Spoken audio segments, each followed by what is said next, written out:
Bismillahirrahmanirrahim. Assalamualaikum warahmatullahi wabarakatuh. Berjumpa lagi setelah istirahat sejenak. Yuk kita mulai lagi ya belajarnya. Baik anak-anak, kita lanjutkan belajar tentang perkembangbiakan tumbuhan secara vegetatif. Artinya perkembangbiakan tumbuhan yang tanpa didahului oleh adanya proses pembuahan. Ciri khas perkembangbiakan vegetatif, tumbuhan baru yang dihasilkan memiliki sifat sama persis seperti induknya. Perkembangbiakan vegetatif tumbuhan dibagi menjadi dua, ada yang alami dan ada yang buatan. Yang alami artinya murni tanpa bantuan manusia. Kalau yang buatan tentu saja dibantu oleh manusia. Berikut adalah perkembangbiakan vegetatif alami pada tumbuhan: umbi batang, umbi lapis, umbi akar, tunas adventif. Ada juga yang dengan cara spora, tunas, akar tinggal atau rizoma, dan juga geragi atau stolon. Umbi batang. Umbi batang adalah batang yang tumbuhnya di dalam tanah dan terbentuk dari batang atau struktur modifikasi. Pada umbi batang terdapat mata tunas, contohnya kentang dan ubi jalar. Perhatikan gambar berikut. Selanjutnya adalah umbi lapis. Umbi lapis adalah pelepah daun berlapis-lapis. Lapisan atasnya tumbuh daun dan lapisan bawah akan tumbuh akar serabut. Contohnya bawang merah, tulip, dan bakung. Umbi akar. Umbi akar adalah akar yang berfungsi menyimpan cadangan makanan seperti wortel, lobak, dan bunga dahlia. Akar tinggal atau rizoma. Akar tinggal atau rizoma adalah batang yang tumbuh di dalam tanah. Batang tersebut tumbuh secara mendatar dan tampak seperti akar. Selain sebagai alat perkembangbiakan, rizoma juga berfungsi sebagai tempat cadangan makanan. Contohnya kunyit, jahe, lengkuas, kencur, dan temulawak. Tunas adalah tumbuhan muda yang tumbuh dari bagian tubuh induk tumbuhan. Meskipun tunas ini tumbuh dari batang induknya, tapi hidupnya tidak bergantung pada induk. Contohnya pohon pisang, bambu, dan tebu. Tunas adventif adalah tunas yang tumbuh pada tepi daun atau akar tumbuhan.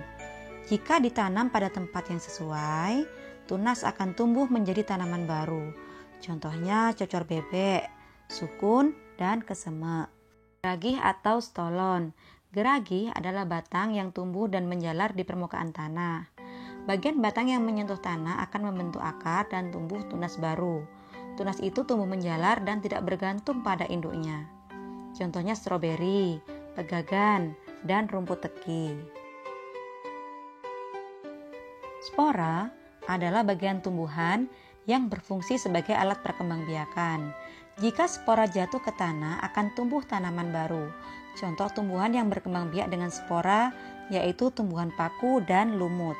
Perkembangbiakan vegetatif buatan adalah perkembangbiakan yang terjadi karena bantuan manusia. Contohnya mencangkok, menempel, menyambung, merunduk, dan stek.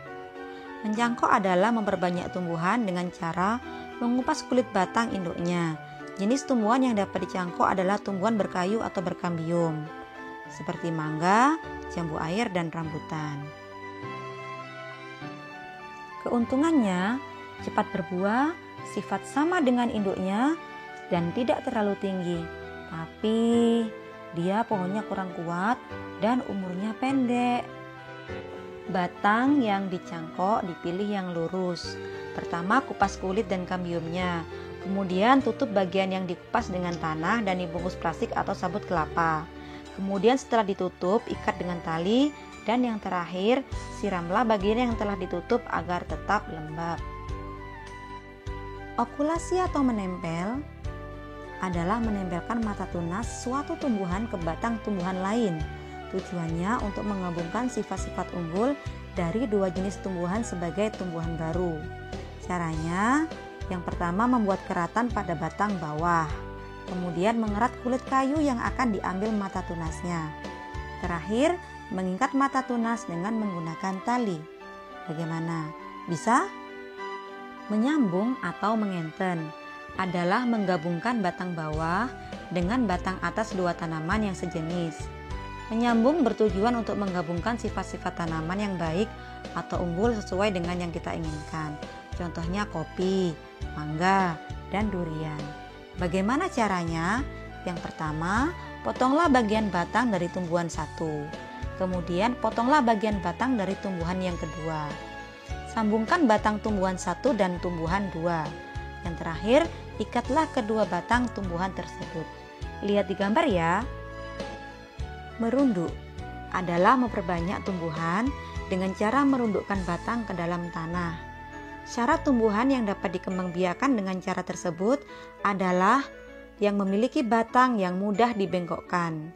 Contohnya seperti apel, stroberi, melati, arbei, dan alamanda. Setek adalah memperbanyak tumbuhan dengan cara menanam bagian tertentu dari tumbuhan. Syarat tumbuhan yang dapat disetek yaitu memiliki mata tunas dari bagian tumbuhan. Setek dibedakan menjadi 3, setek batang, setek tangkai, dan daun. Setek batang dapat dilakukan pada ketela pohon. Sedangkan setek tangkai contohnya bunga sepatu dan mawar. Setek daun contohnya begonia dan lidah mertua. Bagaimana? Bisa kan mencobanya? Alhamdulillah, kita cukupkan sampai di sini dulu ya pembelajarannya. Semoga Allah mengaruniakan kita pemahaman yang baik. Jangan lupa dibaca bukunya ya, supaya ilmu kita menjadi lebih luas. Sudah akhiri. Assalamualaikum warahmatullahi wabarakatuh.